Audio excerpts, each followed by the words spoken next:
Good morning student, मैं रमेश कुमार आज की इस क्लास में आपका अभिनंदन करता हूँ। आज हम 8वीं क्लास सामाजिक विज्ञान के भूगोल पुस्तक का दूसरा अध्याय भूमि, मृदा, जल, प्राकृतिक और वन्य जीव संसाधन का अध्ययन करेंगे। आज के इस अध्याय में हम मृदा निर्माण के प्रमुख कारकों का अध्ययन करेंगे। इससे पिछली वीडियो में हमने मृदा निर्माण में कौन कौन से कारक क्या क्या भूमिका निभाते हैं उनका अध्ययन किया था। ठीक है, तो सबसे पहले जानते हैं मृदा निर्माण के प्रमुख कारक। जो मुख्य कारक है मृदा निर्माण के मुख्य कारक। मृदा निर्माण के दो मुख्य कारक हैं। पहला है जनकसेल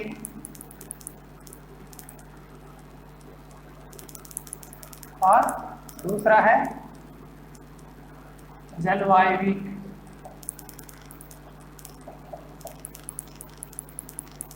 दशाई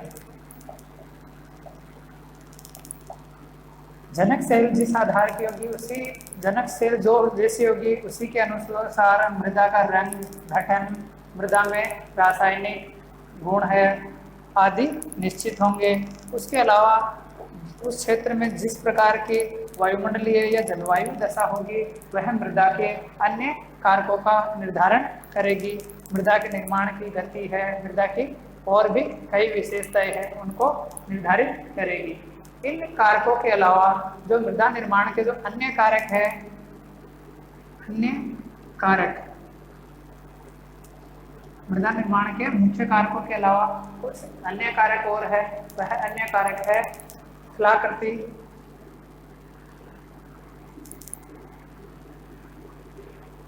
स्थलाकृति जैसे पहाड़ी भूमि है, मैदानी भूमि है। उसके अलावा ठीक है, दूसरा है जैव पदार्थ।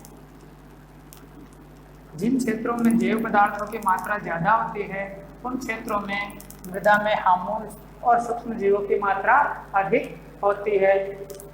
इसके तीसरा जो अन्य कारक है वह है समय। मृदा निर्माण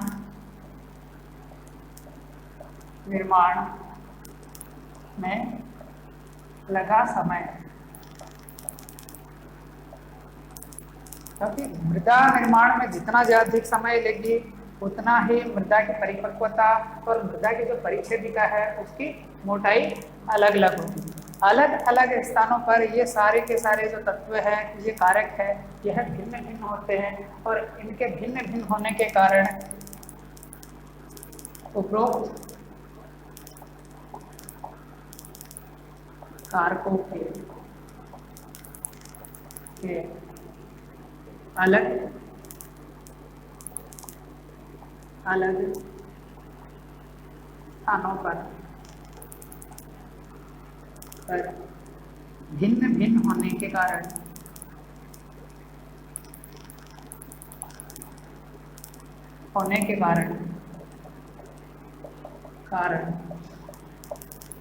उपरोक्त जो मृदा निर्माण के कारक है यह अलग अलग स्थानों पर अलग अलग होने के कारण मृदा के कई प्रकार होते हैं।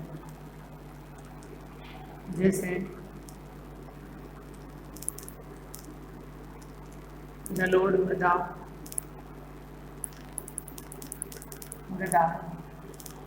काली मृदा, काली कपासी मृदा जिसे हम रेगुर मृदा भी कहते हैं, मृदा लेटेराइट मृदा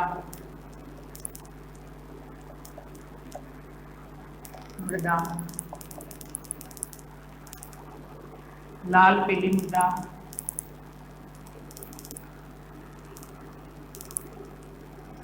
मृदा मरुस्थलीय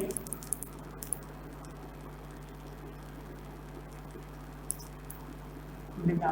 इस प्रकार से इन कारकों के भिन्न भिन्न स्थान पर भिन्न भिन्न होने के कारण हमारे भारत में अलग अलग स्थानों पर अलग अलग प्रकार की मृदा पाई जाती है। ठीक है, अब कुछ कारक ऐसे हैं जिन कारकों के कारण मृदा का निम्नीकरण और क्षरण होता है। तो मृदा के जो निम्नीकरण क्षरण के कारक है उनका अध्ययन करते हैं।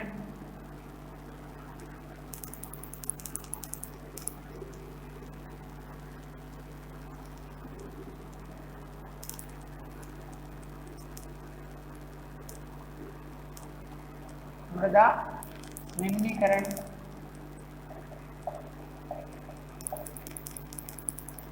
मृदा निम्नीकरण एवं संरक्षण। सबसे पहले हम मृदा निम्नीकरण के जो कारण है वह कारण देखते हैं। मृदा का जो निम्नीकरण है, मृदा निम्नीकरण प्राकृतिक एवं मानवीय, मृदा निम्नीकरण प्राकृतिक एवं मानवीय दोनों ही कारकों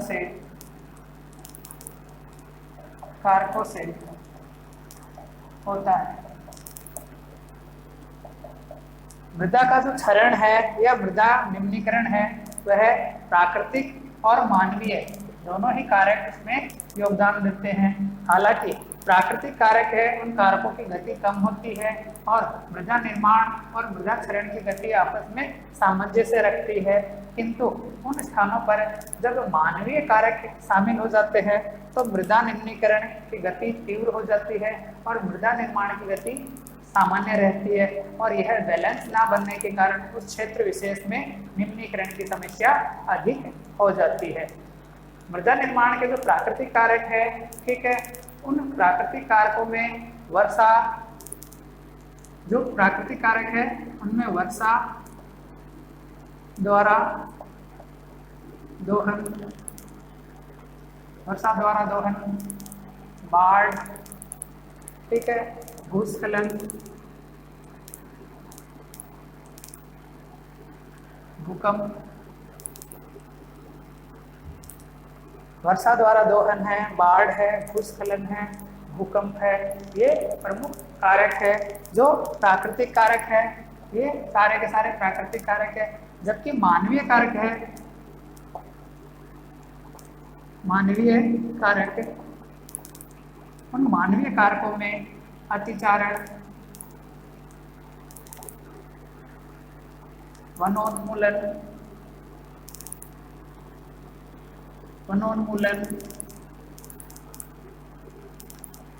मृदा उपयोग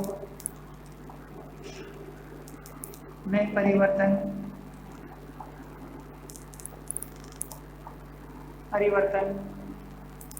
रासायनिक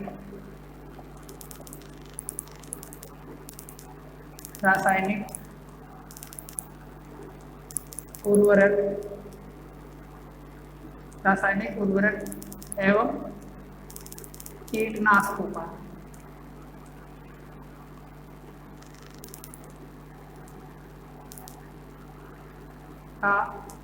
अधिक उपयोग।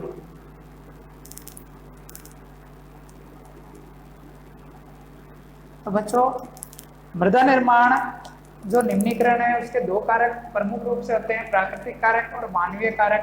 प्राकृतिक कारक में किसी भी स्थान विशेष पर वर्षा द्वारा मिट्टी की गुणवत्ता, जो उपजाऊ परत है, उसको बहाकर अन्य स्थान पर ले जाना, बाढ़ के द्वारा जल प्लावित होने से उस क्षेत्र विशेष की मृदा का निम्नीकरण होना, भूस्खलन और भूकंप जैसे जो कारक है वह प्राकृतिक कारकों की श्रेणी में आते हैं। जबकि मानवीय कारकों में अतिचारण, यानी किसी क्षेत्र विशेष में पशुओं द्वारा अति चराई करवाने के कारण, वनों का विनाश करने के कारण, मृदा के उपयोग में परिवर्तन, जैसे कृषि भूमि है उस कृषि भूमि को आवासीय, औद्योगिक अथवा सड़क रेल निर्माण के लिए परिवर्तित कर देना। जबकि रासायनिक उर्वरक एवं कीटनाशकों का कृषि में अत्यधिक मात्रा में उपयोग करना, ये सारे के सारे प्रमुख कारक है। आगे देखते हम मृदा निर्माण की जो विधियां है उन विधियों का अध्ययन करेंगे हम। सबसे पहला मृदा निर्माण की प्रमुख विधियां।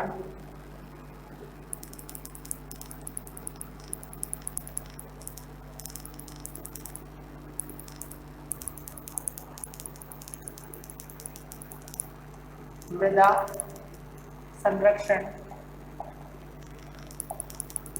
के उपाय। मृदा संरक्षण के उपाय। तो मृदा को कुछ तरीके हैं, उन तरीकों के माध्यम से हम मृदा निर्माण को बढ़ावा दे सकते हैं और मृदा निर्जलीकरण को हम कम कर सकते हैं। सबसे पहला कारक है मल्च। सबसे पहली विधि है मल्च बनाना। हम क्षेत्र विशेष में जहाँ पर मृदा निम्नीकरण की समस्या है, उस क्षेत्र विशेष में हम मल्च बनाने की प्रक्रिया करके मृदा के निम्नीकरण को रोक सकते हैं। ये मल्च क्या होता है? प्राकृतिक आवरण रहित भूमि पर शैवाल बिछाकर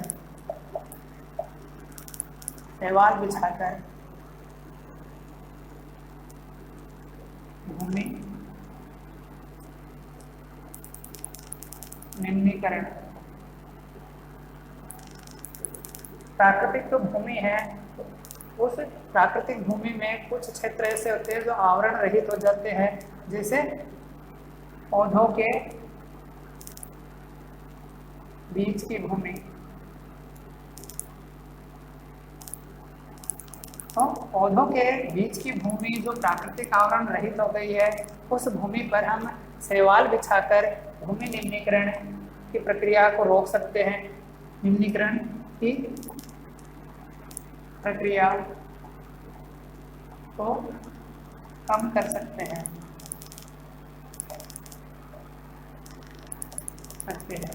क्योंकि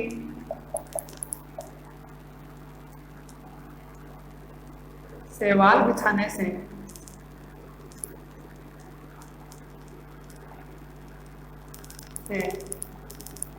उस क्षेत्र में आर्द्रता बनी रहेगी।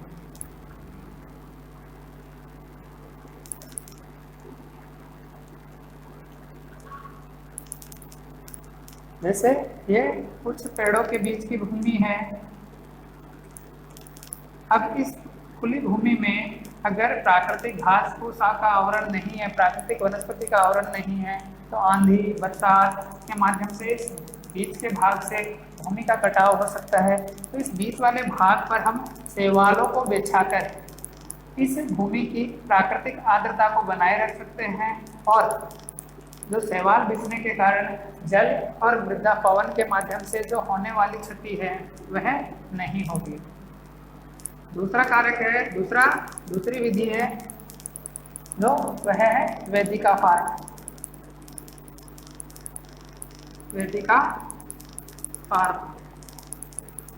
वेदिका फार्म से तात्पर्य है सोपानी कृषि।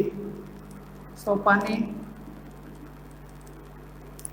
या सीढ़ीदार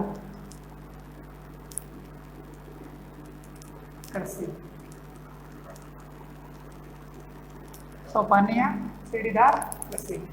इस प्रकार की जो कृषि है, उस कृषि में हम जो तीव्र ढाल वाली भूमि है, तीव्र ढाल वाली भूमि पर सोपान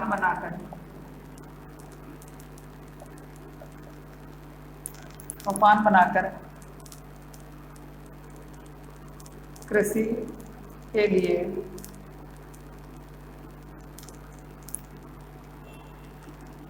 समतल भाग प्राप्त कर सकते हैं एवं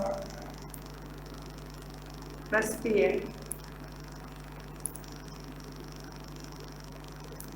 जल प्रवाह को नियंत्रित कर सकते हैं।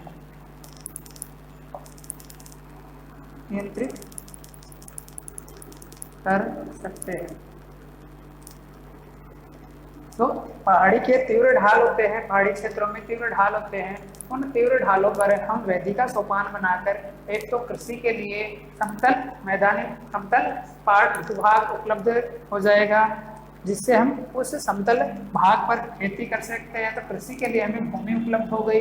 दूसरी, तीव्र ढाल पर जल की गति बहुत ज्यादा होती है, तो समतल भाग प्राप्त करने के कारण उस पृष्ठीय जल प्रवाह कम होने के कारण मृदा का जो अपरदन है वह कम हो सकता है। ठीक है, कर सकते हैं, एवं मृदा अपरदन कम कर सकते हैं।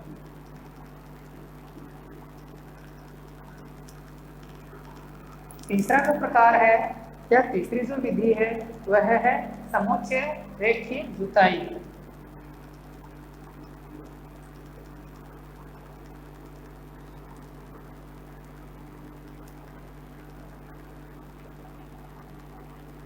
समुच्चय रेखीय जुताई। समुच्चय रेखीय जुताई वाली विधि भी ढाल वाली जो भूमि होती है उस ढाल वाली भूमि पर ही यह कारगर होती है। ठीक है, तो इसमें पहाड़ी ढाल वाली भूमि पर समुच्चय रेखीय जुताई में हम पहाड़ी ढाल वाली जो भूमि होती है उस भूमि पर समुच्चय रेखाओं के समानांतर, समुच्चय रेखाओं के समानांतर जुताई कर सकते हैं, जिससे बहते जल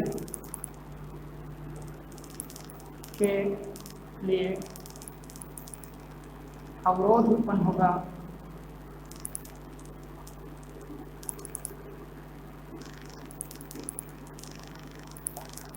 समुच्चय रेखीय जुताई से होगा क्या, बहते जल के लिए अवरोध, एक प्राकृतिक अवरोध का निर्माण हो जाएगा, जिसकी वजह से भूमि का जो अपरदन है, मृदा का जो अपरदन है वह अपरदन कम होगा। समुच्चय रेखीय जुताई का तात्पर्य है, जैसे कोई भी पहाड़ी ढाल है, यह मान लेते हैं ये कोई ऊंचाई वाले क्षेत्र है, इन ऊंचाई वाले क्षेत्र में जितनी ऊंचाई यहाँ की है उतनी ऊंचाई यहाँ की है, जो ऊंचाई यहाँ की है वही ऊंचाई ये है।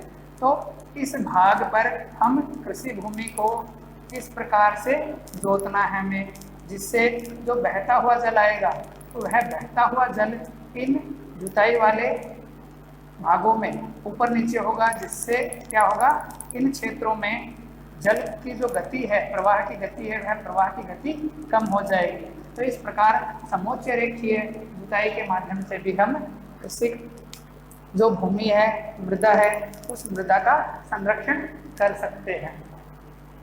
अगला देखते हैं,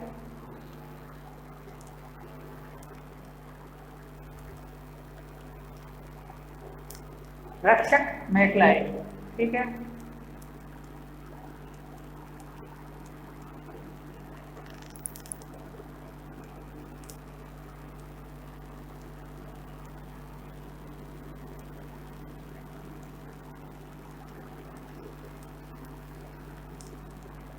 रक्षक मेखलाई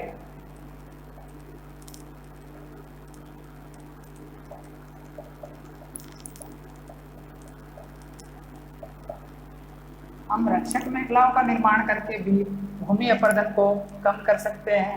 रक्षक मेखलाएं उन क्षेत्रों में तैयार की जाती है जहां पवन की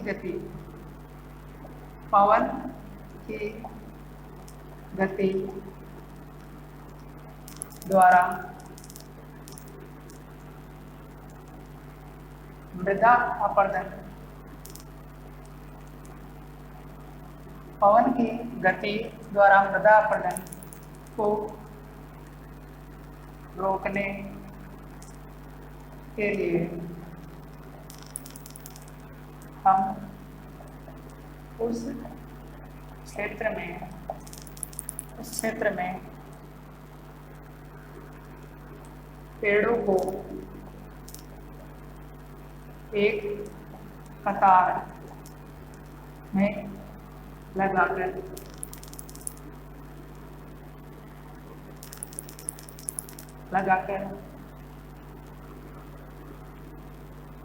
पवन की गति को कम कर सकते हैं।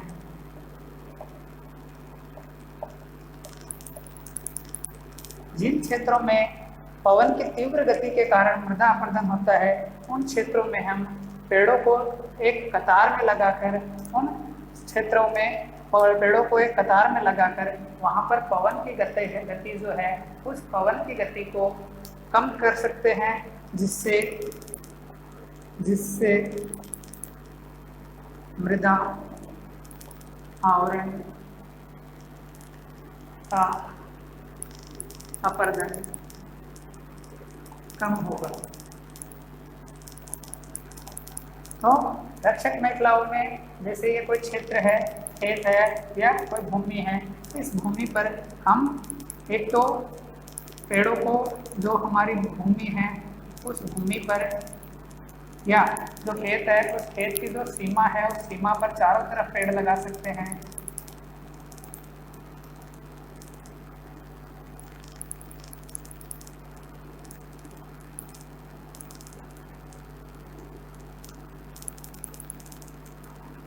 चारों तरफ पेड़ लगा सकते हैं।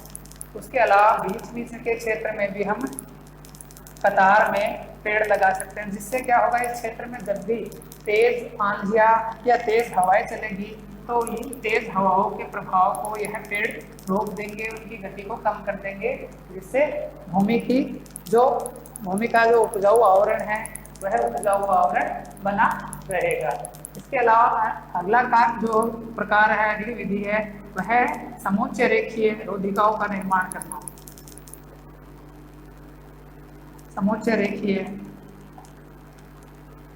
रोधिकाएं,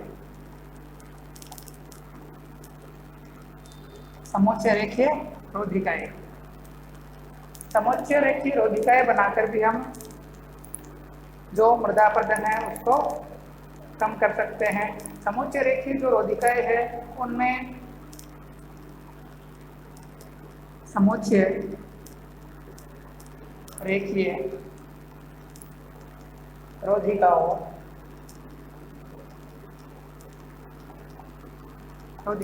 पर घास, फूस, पत्थर आदि लगाकर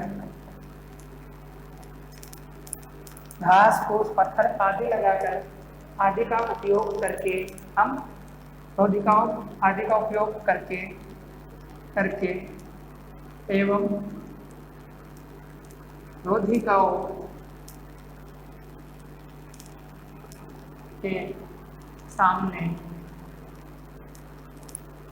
जल एकत्रित होने वाली खाइया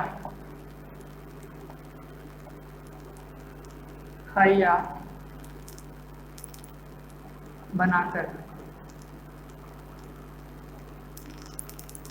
मृदा अपरदन को कम कर सकते हैं।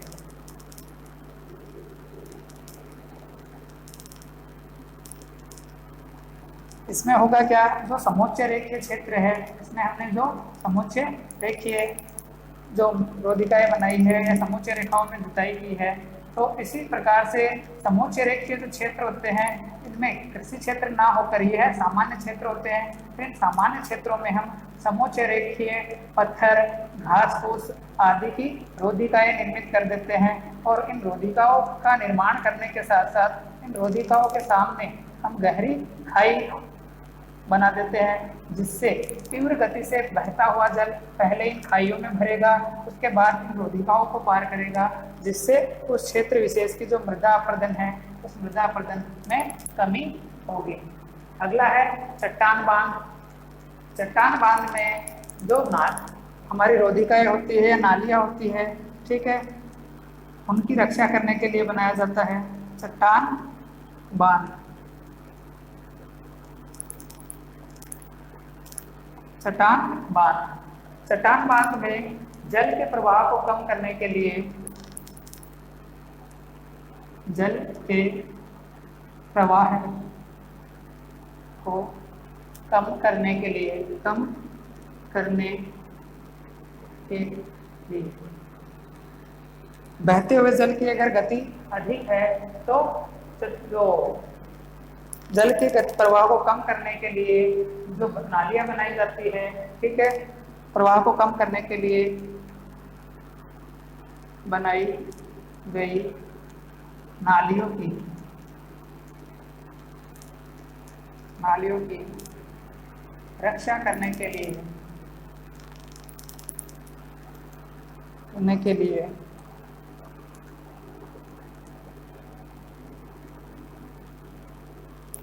नालियों,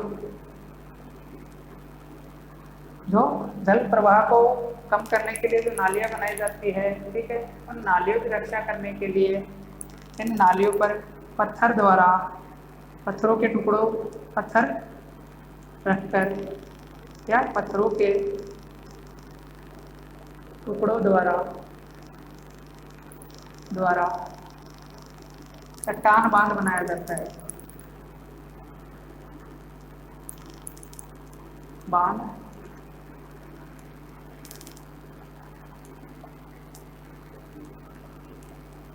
चट्टान बांध बनाया जाता है।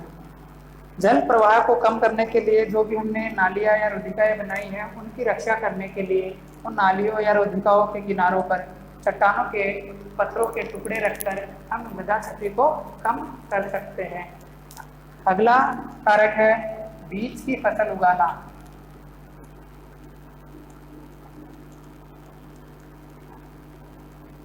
फसल उगाना, बीज की फसल उगाने से तात्पर्य है हम जब कृषि करते हैं तो उस कृषि कार्य में हम एक साथ एक ही प्रकार की फसल बोते हैं। इसके स्थान पर हम वृषण यह कार्य कर सकते हैं कि एक एक पंक्ति छोड़कर, एक पंक्ति में कोई दूसरी फसल है, दूसरी पंक्ति में कोई अन्य फसल है, इस प्रकार से कतारों में अलग अलग फसल बोकर भी हम वर्षा दोहन से अपनी भूमि को बचा सकते हैं। वर्षा दोहन से मृदा क्षति रोकने के लिए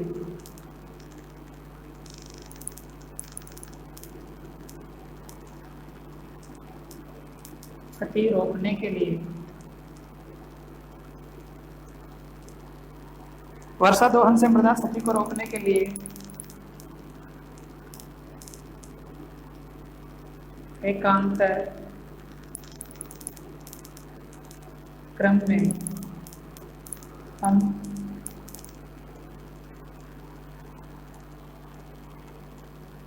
अलग अलग